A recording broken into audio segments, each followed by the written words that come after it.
ઘણા બધા મુદ્દાઓની સાથે આ વખતે એક ચિંતા કરવી પડે, ચિંતન કરવી પડે એવી બાબત એ છે કે ખરેખર સાચા અર્થમાં જનતા ભૂલાઈ ગઈ છે. આ વખતે બંને પક્ષોથી જનતા ભૂલાઈ ગઈ છે.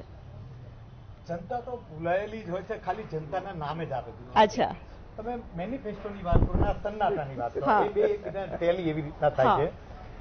આપણે ત્યાં શિક્ષણ, આરોગ્ય, ઇન્ફ્રાસ્ટ્રક્ચર, વીજળી, જે વિષયો પહેલા ચૂંટણી પહેલીથી હશે આજ સુધી ચાલી હશે, કારણ કે છેવટે તો જનજીવનને લગતી વાત, જનકલ્યાણને લગતી વાત, પ્રગતિની વાત, વિષયો તો બદલાયા નહીં હોય.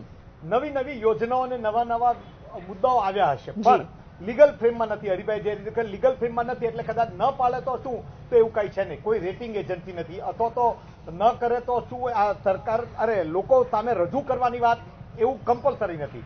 એટલે એક મુદ્દો છે. જનતા એ રીતે પણ ભૂલાયેલી છે. બીજું સન્નાટાની જ વાત, તમે આટલા બધા મુદ્દા કીધામાં આ મુદ્દો પણ એટલો હાવી છે. મારે એક વસ્તુ એડ કરવી છે જે અગાઉ પણ ચર્ચા થઈ. સન્નાટાના ઘણા બધા અતિરેક, પ્રચાર, ચિઠ્ઠાણાઓ, એ બધી વાત આવી ગઈ. પણ મને એવું લાગે છે કે જે પ્રકારે આ વખતે આપણે 2014 સાથે સરખાવ્યા, વધારે પડતી નકારાત્મકતા અને નફરતનું રાજકારણ જે રીતનું છે એનાથી જે કોમન મેન છે ને, આપણી સંસ્કૃતિમાં સદગુણી લોકો વધારે છે, સંસ્કારી લોકો વધારે છે, ભદ્ર સમાજ છે, સભ્ય સમાજ છે, શિક્ષિત સમાજ છે, એ લોકો તમે નફરતના રાજકારણમાં રાજનેતાઓને જે કરવું એ કરે, પણ અમે એમાં તણાવવા નથી માંગતા એમ કરીને એક ખામોશ છે. શું કામ? ઘરની અંદર ઝઘડા થઈ જાય છે, સમાજની અંદર ઝઘડા થઈ જાય છે.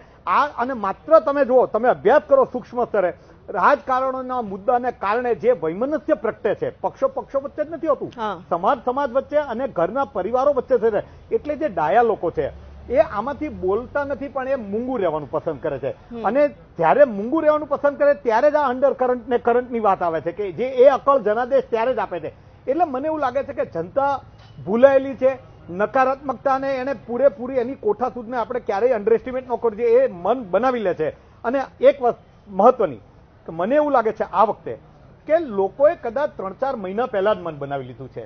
અત્યારે જેટલો પ્રચાર થાય છે ને, માનો કે પહેલા જેવું નથી રહ્યું કે હવે કોઈ નેતા આવીને વાતાવરણ બદલાવી જાય. એવું ક્યારે શક્ય બને? જ્યારે લોકાદર ધરાવતો હોય નેતા, જ્યારે લોકપ્રિય હોય, જ્યારે વિશ્વસનીય હોય. આજે એવો એક પણ નેતા ભારતમાં જોવા નથી મળતો કે જેના પ્રત્યે લોકોને જબરજસ્ત આદર હોય. કોઈ નહીં, વિશ્વસનીય એક જમાનો હતો, આજે નથી. એના કારણે આજે નીરસતા આવે છે, જે વાત આવે છે એનાથી લોકો ઉત્સાહિત નથી થતા. અને 4 મહિના પહેલા મન બનાવેલું હોય તો તમે આજે નવા કોઈ પણ મુદ્દા લાવો, એ તમને ટેમ્પરરી ટીવી માધ્યમોમાં, આપણા બધામાં ચર્ચાઓમાં, સોશિયલ મીડિયામાં દેખાશે, પણ પેલા જે નક્કી કરેલા મનને નહીં હલાવી શકે, અને એનું પ્રતિબિંબ આ વખતે દેખાશે.